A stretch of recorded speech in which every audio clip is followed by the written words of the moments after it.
right, tonight we're looking at the book of Ecclesiastes. Ecclesiastes. Before we get into that, you may, in studying not only this book, but several other books, 5 books, there is a thing called the Megillah.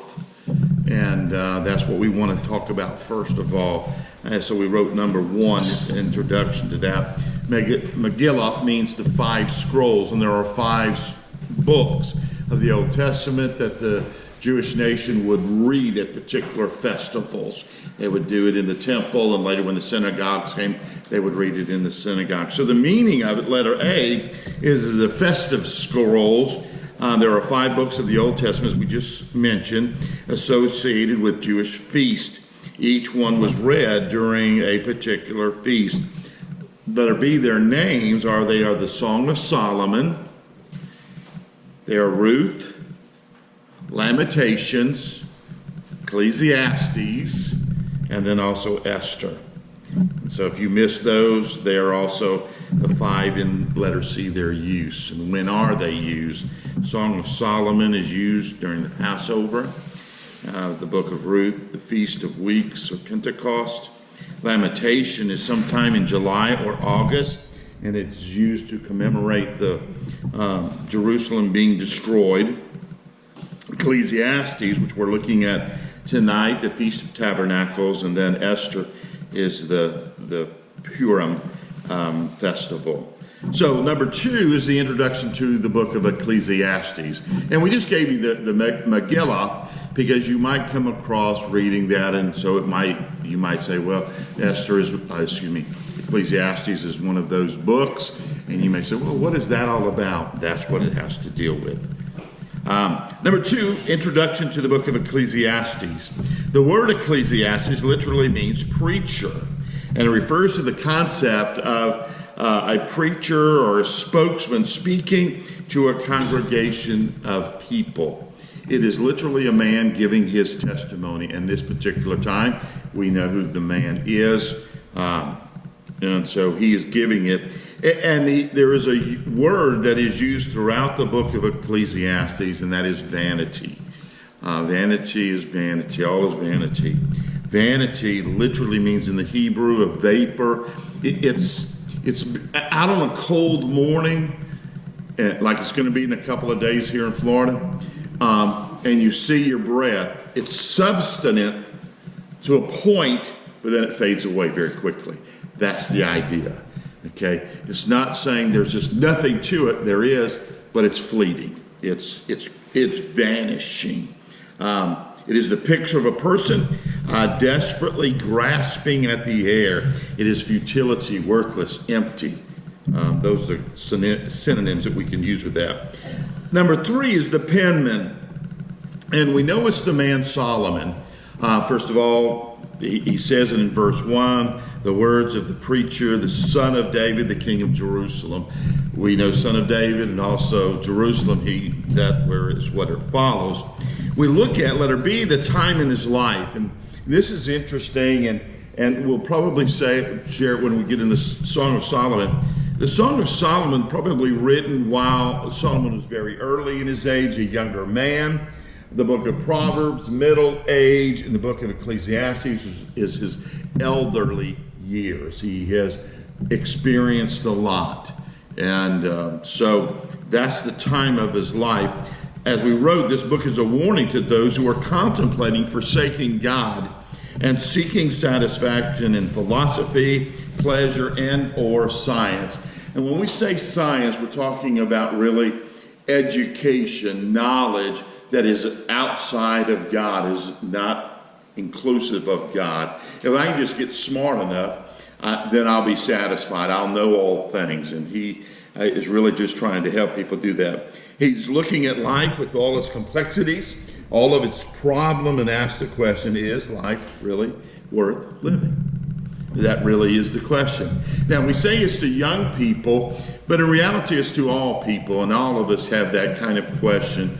Why am I going through this? Why is this happening? Is it worth it for me to continue to do as I'm doing? You know, if I don't have enough money, there's a lot of things that, especially we here in the United States, are told that we need to do if we're going to be satisfied, if we're going to be well taken care of. And some of those things are outside of God's desire for our life. And for those who try to get all of these things without God, it's really useless. So number 4 is a brief outline of the book. Part 1, letter A. Part 1 is all is vanity. It's chapter 1, verses 1 through 11. It's kind of the introduction to that. Letter B, part 2, is the proof that all is vanity. He gives some of his experience of looking at these different things and realizing it is just empty. Chapter 1, verse 12 to chapter 6, verse 12. And then part 3 is the counsel for living with vanity. And it's not, it can seem like a very pessimistic book. Well, what's the use? All is vanity. Nothing new under the sun. Why do all of this? But it really is, hey, I listen to this older man. I've done all of these things and realize where true satisfaction comes from. And it doesn't come for what, as a younger generation or somebody who is trying to seek these things without God, will provide. So he gives counsel. How can we be then satisfied when everything is truly vanity? And that's chapter 7, verse 1 to chapter 12. So let's look at a little bit deeper in the first one, all is vanity, part 1. Letter A is the introduction to vanity, verses 1 through 3. And the first thing we have is the author. The author, and that's verse 1. And the words of the preacher, the son of David, king in Israel. So it's Solomon, the son of David, who's now king of Israel. And now he gives the purpose. And the purpose is in verses 2 and 3. Really, vanity of vanity, says the preacher. Vanity of vanity, all is vanity. It's kind of like, hey, this is the conclusion. Well, this is the answer. And then he gives, this is the question, verse 3. What profit has a man from all his labor in which he toils under the sun?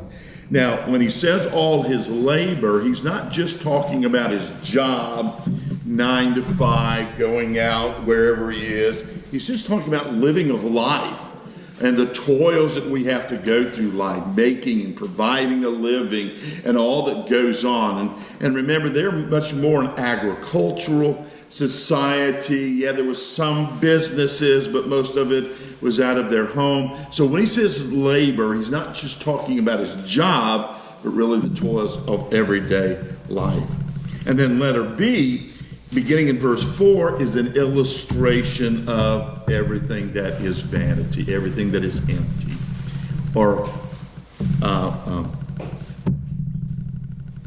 can't remember the words. Anyway, and he gives several examples of that, or illustrations. Number 1, there's generations that come and go. He's not talking about it's bad that generations come, but he says realize that generations come and go. And we've had this. And this has been going on. We've had people being born, people dying, time after time. The sun rises, number 2, and then the sun sets. It's cyclical. And again, it seems pessimistic. Well, doesn't he enjoy a sunrise or sunset? Yes, but it realizes that it's repetition over and over and over. Number 3, the wind never finds its place. It blows south, it blows north, it circles around. It's never, ever finding its ending. The sea is never full. All the rivers are flowing into it, yet we still, it's never finally gets to the point where, hey, I've got enough. Man is never satisfied. Number 5. Number 6, things are all the same. Things never change. There's nothing new under the sun. Okay? And so he's going to talk about that. So he's, 1, all is vanity. Here's the truth. Here's some illustrations. Now let's get into it. Let me tell you my experience. So Roman numeral 2, part 2, is the proof that all is vanity. And letter A, the proof of all is vanity from experience. Number 1 is the vanity of wisdom and knowledge. The vanity of wisdom and knowledge. Now, Solomon here isn't talking about being wise in the fear of the Lord, seeking the Lord and doing what he wants to do. It really is wisdom outside of God, being smart, educated, I know the facts. I know here's how things operate. I know here's how things work in life. And so that's the kind of wisdom and the knowledge that he is having. And so the preacher thinks that a knowledge, or literally philosophy, will ultimately bring meaning to life and ultimately contentment. If I just have the right philosophy, I think the right kind of way, if I have problem-solving skills. But the fact is that they only brings grief and increases pain. Look what it says, verse 13, chapter 1. And I set my heart to seek and search out by wisdom concerning all things done under the sun. And again, this is not wisdom of God, but these are operating how things work in life. And it says, this is a burdensome task that God has given to the sons of man by which they may be exercised. And then look down verse 18. For in much wisdom is much grief, and he who increases knowledge increases sorrows. So knowing all of these things doesn't make you content. It's not an education issue. It really is a God issue, and that's what we get to the very end. So, second of all, the vanity of pleasures. The vanity of pleasures. And preachers also seeking contentment in the things that he enjoys. In verse 1, chapter 2, I said in my heart, come, I will test you with mirth. Therefore enjoy pleasure, but surely this is also vanity. I said of laughter, madness, and of mirth, what does it accomplish? I search in my heart how to gratify my flesh with wine, while guiding my heart with wisdom, and how to lay hold on folly till I might see what was good for the sons of men and to all the days of their lives. So he's talking about, I've done all of these wonderful things. I've tried to satisfy my physical life, and it's vanity. It's worthless. Number 3 is the vanity of great accomplishments. Great accomplishments. He'll talk about all the things that he has done, acquiring servants and male and female servants, and all the wonderful things that he has done, but yet does not bring any kind of satisfaction to him. Number 4 is the vanity of hard labor. Of hard labor, and that literally is working hard. So what's the conclusion? Number 5, be content. Be content with what you have, where you are. Be content. And then, not only is there proof of all his vanity from experience, but letter B, proof of all his vanity from observation. Not just in what I've experienced, but just looking around our world. Number 1 is the unchangeable nature of God's program. God's program is steady, is secure. And for him, realizing that it's unchangeable, it's just, it doesn't bring satisfaction. And so, letter A, little a, God predetermines the events of life. Letter B, God predetermines the conditions of life. Ultimately, letter C, God judges all. See, when you're out of fellowship with God, when God is not part of your life, then whatever he desires for us to do becomes burdensome. It becomes something we don't enjoy doing. And we know that from our own experience. When we're out of fellowship with God, we're not walking with God, we're not having our quiet time or coming to church, or reading the Bible.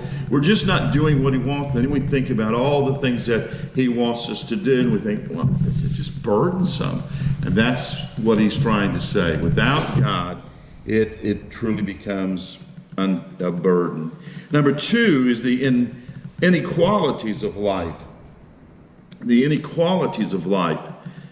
Letter A is evil, oppression. It seems like evil are oppressing those who are trying to do good, be good, moral people. The folly, letter B, the folly of hard work. And then the fleeting nature of popularity. If you're loved today, tomorrow you're going to be forgotten. Number 3, the insufficiencies of human religion. The insufficiencies of human religion. Chapters 5, verses 1 through 7.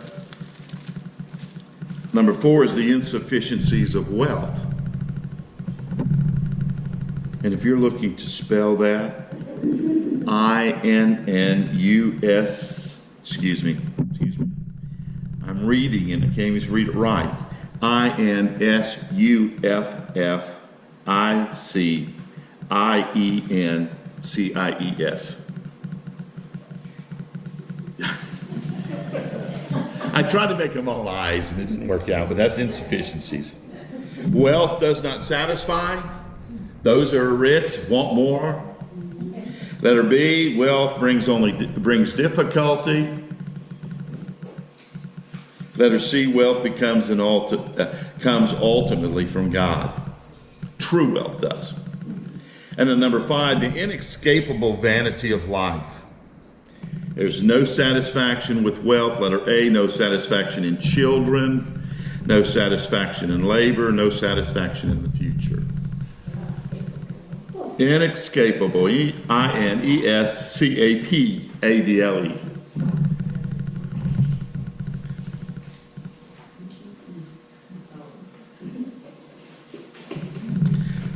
Roman numeral 3, part 3, the counsel of living with vanity. Letter A is coping in a wicked world, chapter 7 through chapter 9. And there is number 1, wisdom and folly is contrast. If we try to be wise without God, it's useless. But wisdom has some advantages. Number 2, wisdom of moderation. Number 3, and we wrote the text out beside it, the strength of wisdom, chapter 7, verses 19 through 29. And then number 4, submit to authority in chapter 8. And in chapter 8 really is the turning point of the whole book. Up to this point, he's been saying, listen, all is vanity. There's nothing new under the sun. I've tried all of these things. It's not brought me satisfaction. I've looked around our world and I see all of these things going on. Hasn't brought me any kind of satisfaction. But in chapter 8, the preacher has been looking at everything, finds that there is nothing satisfactory. It's vain, it's empty, it's useless. And now he looks to God. And in looking to God, he finds satisfaction. There's nothing wrong, wisdom, philosophy, even pleasure. We're not talking about we ought to be going out and drinking wine. In their culture they did. But it needs to be done not only in moderation, but it needs to be with the concept that God is the one who is in control. And that's what he talks about in chapter 8. So, number 5 is the inability. The inability to understand all of God's doings. Can't understand everything about God. Number 6, judgment comes to all men. Chapter 9, verses 1 through 6. Number 7, enjoy life while you have it. Chapter 9, verse 7 through 12. And the value of wisdom, verses 13 through 18. And then letter B is the counsel for uncertainties of life in chapter 10. In fact, he talks about the wisdom's characteristics, chapter 10, verses 1 through 15. Number 1, and the wisdom that's related to the king and his authority to the king. And then number 3, the wisdom related to business. Number 4, the wisdom related to youth. And rejoice in your youth, but remember God in your youth, chapter 12, verses 1 through 8. And what the preacher does here, and Solomon, is that he speaks about the resurrection. In fact, look what it says, chapter 12, verse 7. It's the end of the book. But he says, verse 7, he says, then the dust will return to the earth as it was, and the spirit will return to God who gave it. Okay? Not a total fleshing out of the resurrection, but here he understands that the spirit is going to go to God who has created it. So there is some understanding of the resurrection. And then letter C is the conclusion. Fear God, keep his commandments. And we find really the conclusion in verse 13. Let us hear the conclusion of the whole matter. And he starts out talking about, here's who I am. Vanity of vanities are really worth it. In verse 13, he says, let us hear the conclusion. Fear God, keep his commandments, for this is man's all. For God will bring every work into judgment, including every secret thing, whether good or evil. And so he's saying, trust the Lord. Understand that God is the one who brings ultimate contentment to everything that is in life. And those of us who are older, we see that. It's not about making a career for ourselves. And even as wonderful as family is, it gets to the point where you say, Lord, it's about you.